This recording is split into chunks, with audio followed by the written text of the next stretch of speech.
Who told y'all that putting looking respectfully in the comments suddenly justifies you objectifying someone's body? These TikTokers aren't like talented. We don't need to bring that energy into 2021. They don't need to hear you constantly complaining about how single or lonely you are.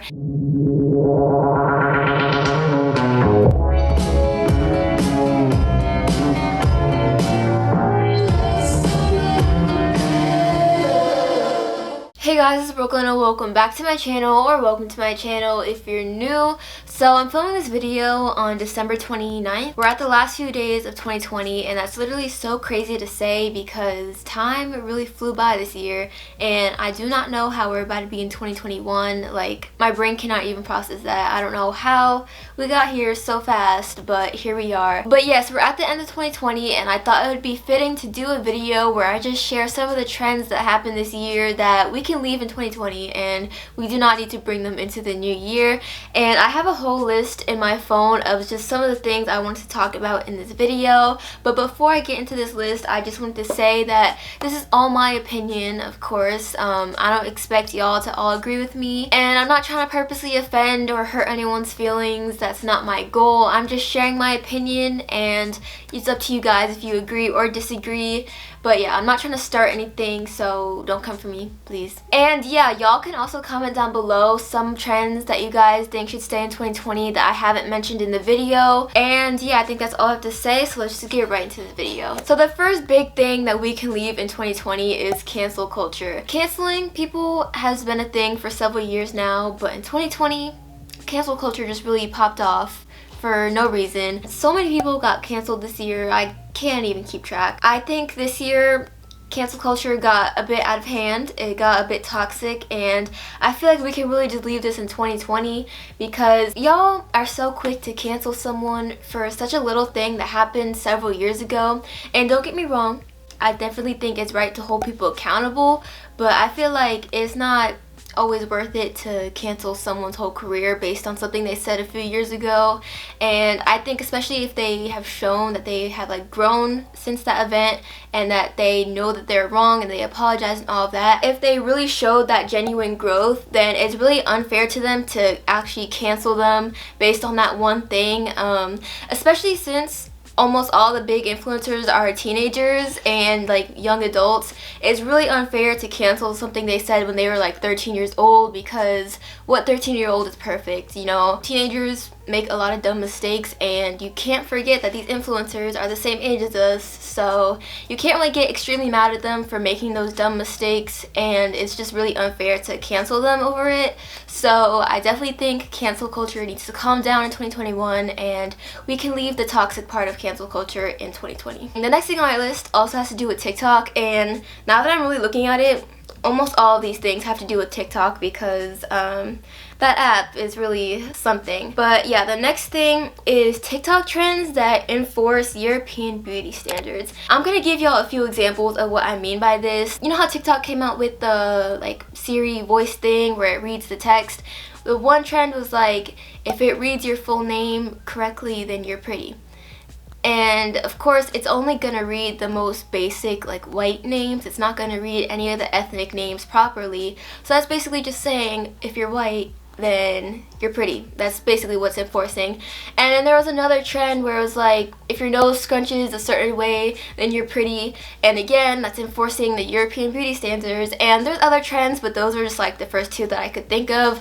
But yeah, these TikTok trends are like toxic themselves, because why are you basing someone's beauty off of like a random like scale? Like, that doesn't make any sense. And not only are they just toxic in general, just like comparing other people's beauty to a certain standard, but the standard that it's setting is the European beauty standard. No. That's no. And you would think that by now people will kind of get past the point of influencing a specific body standard or beauty standard, but no, we're still here, about to be in 2021, and it's still continuing, so we could definitely leave that in 2020. Okay, once again, I'm gonna bring up another TikTok thing, and that's when people in the comments will be like, oh, I'm looking respectfully. Who told y'all that putting looking respectfully in the comments suddenly justifies you objectifying someone's body? I don't know who told y'all that. I don't know who started that, but no, that's not how it works. If you're going to be looking at someone's body, one, you don't even need to comment about it. Like, okay, you looked, whatever. No need to like continue and comment looking respectfully as if you did something good right there. Like, no, you commenting that does not benefit anyone. There's no such thing as looking respectfully, whether you meant it in a good way or not. If you looked, you looked. It's not that serious, but don't comment about it. If you look, okay, you looked, move on with your day. No need to comment. And just the phrase itself, looking respectfully, is really hypocritical in the way that y'all are using it, because obviously it's not that respectful if you have the need to still point it out in a comment. We all know what you mean when you say looking respectfully. We all know what you're pointing out. Either way, you're drawing more attention to their body, and that's just not necessary. It's not needed. The next thing on my list is idolizing toxic relationships.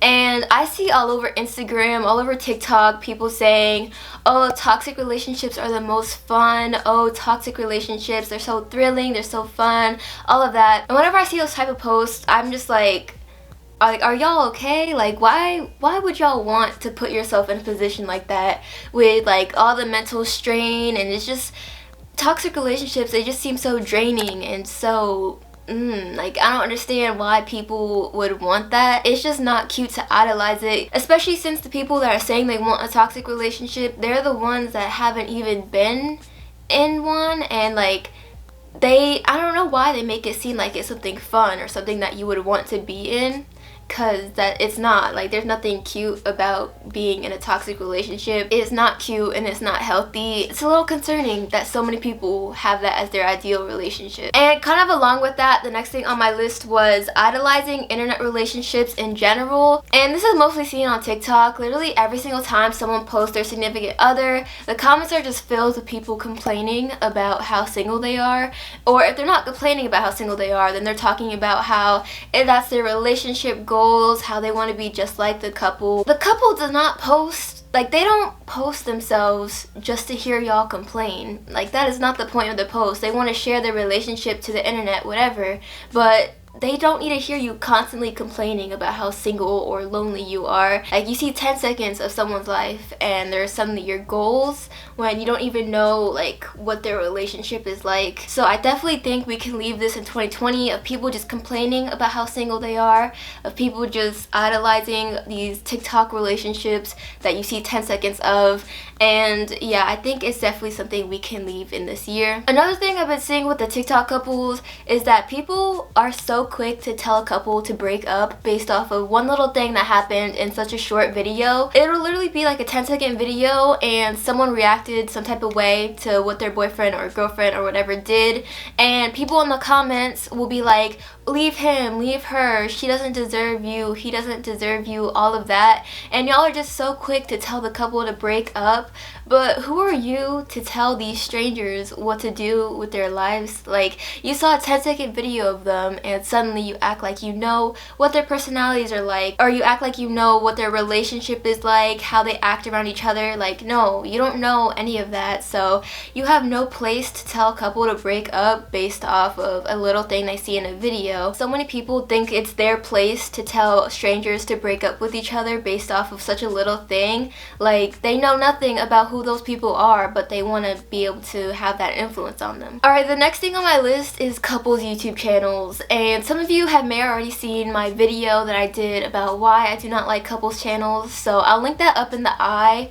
for y'all to check out after you watch this video, because I kind of went on a rant on that video about why I do not like YouTube couples, so I don't want to go on that rant again. And when I say YouTube couple channels, I'm specifically talking about the ones that do like all those pranks and challenges and all of that. So yeah, I don't like those. I really don't. They're so fake, and we can leave those in 2020.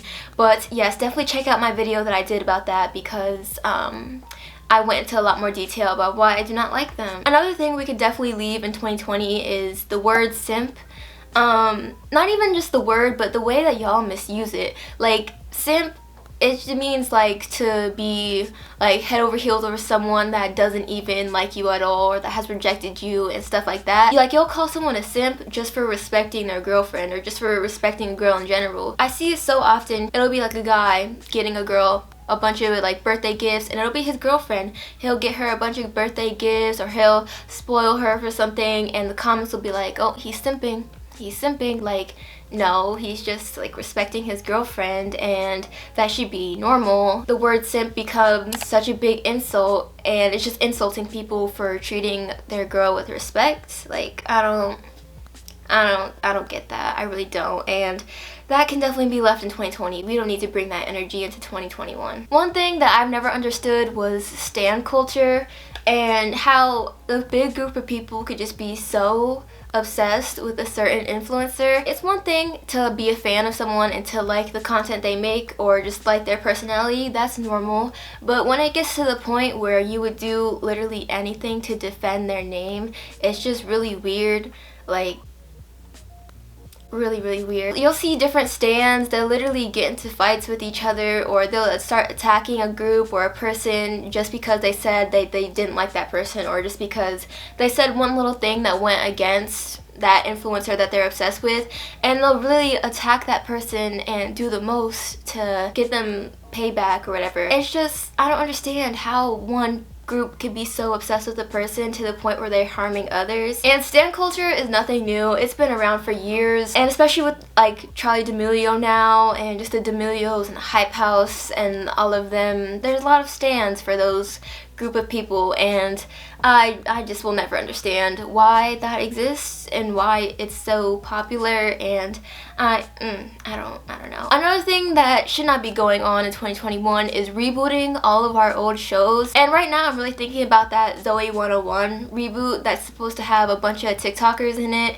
and I'm just like, no one wants that. No. If you're gonna have a reboot, the only right way to do it is if you get the original cast to be in the reboot, and don't get a bunch of TikTokers in the shows, please don't. And that goes on to my next point of having TikTokers making music and becoming actors just because they're famous. Like, I understand that it'll bring a lot of like attention and a big audience to whatever show or songs or whatever, and it'll help them make money, but these TikTokers aren't like talented. They're so average, and there's so many talented people in the industry that aren't getting recognized just because all these TikTokers are just taking over to put out such average and not good stuff. It's okay. I think that is everything on my list now. If y'all have any other ideas of different trends that we need to leave in 2020, feel free to comment those down below, because I would love to hear what y'all have to say. And yeah, that's all I have to say now, so that means that this is the end of the video. I hope you guys enjoyed this video. If you guys did like this video, then give it a thumbs up and subscribe to my channel so you miss my next video. And comment down below any other video ideas you have for me, and I'll try my best to get that done for y'all. It could be like more talking videos like this, because I do these once in a while, or just any other random videos. Just let me know down in the comments. And yeah, thank you guys so much for watching, and I'll see you guys next week.